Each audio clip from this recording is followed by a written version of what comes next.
Maria was 25 years old when her life changed forever. She lived in a small apartment in the city and worked at a flower shop. Every day was the same. She woke up, went to work, came home, and went to sleep. She had no family nearby and very few friends. Life felt empty and sad. One cold winter evening, Maria decided to eat dinner at her favorite restaurant. The place was very crowded because it was Friday night. All the tables were full of people talking and laughing. Maria waited by the door, hoping to find a place to sit. "Excuse me, miss," said a gentle voice behind her. "Would you like to share my table? I am eating alone too." Maria turned around and saw an old man with kind eyes and gray hair. He was well-dressed and had a warm smile. She was nervous about sitting with a stranger, but she was also very hungry and tired. "Thank you," she said quietly. "That is very kind of you." They sat at the small table near the window. The old man introduced himself as Mr. Thompson. He was 70 years old and had lived in the city his whole life. Maria told him about her job at the flower shop and how she had moved to the city 2 years ago from a small town. As they ate their dinner, Mr. Thompson asked Maria many questions about her life. He seemed very interested in her stories. Maria felt comfortable talking to him. It had been a long time since someone had listened to her so carefully. "You seem sad, my dear," Mr. Thompson said softly. "Are you happy with your life here?" Maria looked down at her plate. She did not know how to answer. She had never talked about her feelings with anyone before. "I don't know," she said honestly. "Sometimes I feel very alone. I miss my hometown, but there was nothing for me there. I came here to find a better life, but I have not made any friends. Every day feels the same." Mr. Thompson nodded with understanding. "I know that feeling well," he said. "I lost my wife 5 years ago. We were married for 45 years. After she died, I felt completely lost. I did not know how to live without her." Maria looked up at him with surprise. This kind old man had also experienced loneliness and sadness. "How did you continue?" she asked. "I learned that life is about connections," Mr. Thompson said. "We need other people to make life meaningful. Sometimes those connections come from the most unexpected places." They talked for 2 hours. When it was time to leave, Mr. Thompson gave Maria his phone number. "Please call me if you ever want to talk," he said. "And come visit me at my bookstore on Main Street. I would love to show you around." Maria was surprised. She did not know he owned a bookstore. "Thank you," she said. "I would like that very much." The next week, Maria visited Mr. Thompson's bookstore. It was a wonderful place full of old books and comfortable chairs. The smell of coffee filled the air. Mr. Thompson introduced her to his regular customers, and Maria began to feel like she belonged somewhere for the first time in years. Mr. Thompson became like a father to Maria. They met every week for dinner and talked about books, life, and dreams. He encouraged her to try new things and meet new people. Slowly, Maria began to feel happier and more confident. One day, Mr. Thompson asked Maria to help him with a special project. He wanted to start a reading club for lonely people in the neighborhood. "Many people in this city feel alone," he said. "Books can bring people together and create friendships." Maria loved the idea. They worked together to organize the reading club. Every Thursday evening, people came to the bookstore to discuss books and share stories. Maria met many interesting people and made several new friends. Months passed, and Maria's life became much richer. She had a group of friends from the reading club, and she felt useful helping Mr. Thompson with his bookstore. She still worked at the flower shop, but now she looked forward to her evenings and weekends. One Thursday evening, a young man named David came to the reading club. He was new to the city and worked as a teacher at the local school. He was shy and quiet, much like Maria had been when she first met Mr. Thompson. Maria remembered how Mr. Thompson had welcomed her, so she made sure to talk to David and make him feel comfortable. They discovered they both loved the same books and had similar experiences of feeling lonely in the big city. Over the next few months, Maria and David became close friends. They went to movies together, walked in the park, and spent hours talking about their dreams and hopes. Maria felt her heart opening to love for the first time in her life. David was different from other men she had known. He was kind, intelligent, and truly cared about her feelings.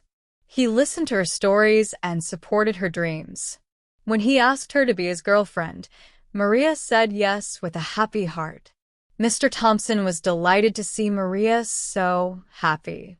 "You see," he told her one evening, "life has a way of bringing the right people together at the right time. You just have to be open to the possibilities." A year later, David proposed to Maria in the bookstore where they had first met. Mr. Thompson cried tears of joy and offered to have their wedding reception in the bookstore. Maria and David loved the idea. Their wedding was small but beautiful. All their friends from the reading club came to celebrate. Maria wore her grandmother's wedding dress, and David looked handsome in his best suit. Mr. Thompson gave a speech about the power of unexpected connections and how one simple act of kindness in a crowded restaurant had changed two lives forever. After they married, Maria and David moved to a small house near the bookstore. Maria continued working at the flower shop, but now she also helped Mr. Thompson manage the bookstore and the reading club. David loved his job as a teacher and often brought his students to the bookstore for special reading events. 2 years after their wedding, Maria discovered she was pregnant. She was scared but excited. Mr. Thompson was like a grandfather to her, and she knew he would be wonderful with her baby too. When their daughter, Emma, was born, Maria and David were overwhelmed with love and joy. Emma was a beautiful, healthy baby with bright eyes and a sweet smile. Mr. Thompson spent hours reading to her and telling her stories. As Emma grew older, she loved spending time at the bookstore with her Grandpa Thompson. She learned to read early and loved hearing stories about how her parents had met through the reading club. Life was peaceful and happy for several years. Maria's flower shop business grew. David became the head teacher at his school, and Emma was a bright, curious child who loved books and stories.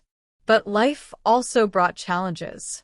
When Emma was 5 years old, Mr. Thompson became very ill. The doctors said his heart was weak and he did not have much time left. Maria and David spent as much time as possible with him, and Emma drew pictures to make him smile. Mr. Thompson was not afraid of dying. "I have lived a wonderful life," he told Maria. "Meeting you and watching your family grow has been the greatest gift of my old age. Promise me you will continue the reading club and help other lonely people find connections." Maria promised with tears in her eyes. Mr. Thompson died peacefully in his sleep 2 weeks later. The whole neighborhood came to his funeral. Maria realized how many lives he had touched through his kindness and generosity. After Mr. Thompson's death, Maria and David took over the bookstore. They continued the reading club and expanded it to include children's programs and community events. Emma, now 6 years old, often helped by organizing the children's books and greeting customers. The bookstore became the heart of their neighborhood. People came not just to buy books, but to find friends, share stories, and feel connected to their community. Maria often thought about that cold winter evening when she had allowed a stranger to sit at her table. That simple act of kindness had led to a life full of love, friendship, and purpose. One evening, as Maria was closing the bookstore, a young woman came to the door. She looked sad and lonely, much like Maria had felt all those years ago. "Excuse me," the woman said. "I am new to the city and I heard about your reading club. I was wondering if I could join. I don't know anyone here and I love books." Maria smiled warmly and opened the door wider. "Of course," she said. "Please come in. Our reading club meets every Thursday evening, but you are welcome to look around now. I am Maria, and this is my bookstore." As she showed the young woman around and told her about the reading club, Maria felt Mr. Thompson's presence in the room. She knew he would be proud of how she was continuing his legacy of bringing people together. That night, as Maria tucked Emma into bed, her daughter asked, "Mama, why do you always help sad people?" Maria thought about the question. "Because someone once helped me when I was sad," she said. "And that changed my whole life." Sometimes all a person needs is someone to listen and care. We never know how one small act of kindness might change everything. Emma nodded seriously. "Like when Grandpa Thompson shared his table with you?" "Exactly like that," Maria said, kissing her daughter's forehead. "Now you understand why we must always be kind to strangers. They might become the most important people in our lives." Years passed, and Emma grew into a kind and intelligent teenager. She worked at the bookstore after school and had inherited her parents' love for helping others. She often organized special events for children and helped shy customers feel welcome. The reading club continued to thrive, and the bookstore became famous throughout the city as a place where lonely people could find friendship and belonging.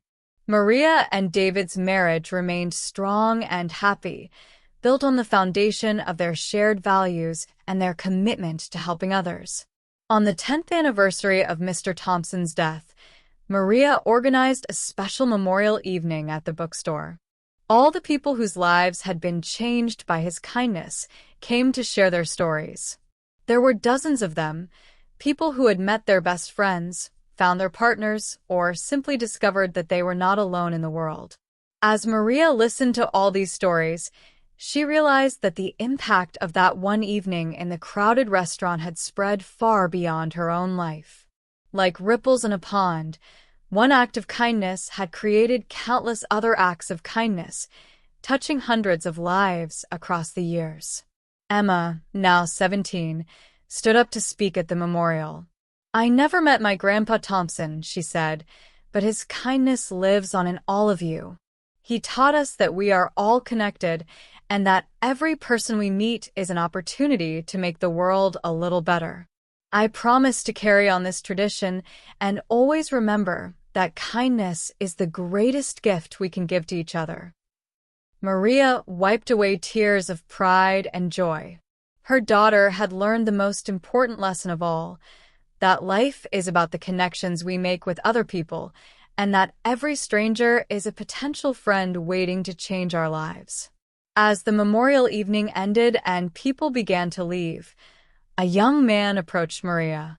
He was holding hands with a woman about his age, and they both looked nervous but excited. "Mrs. Maria," he said, "I wanted to thank you.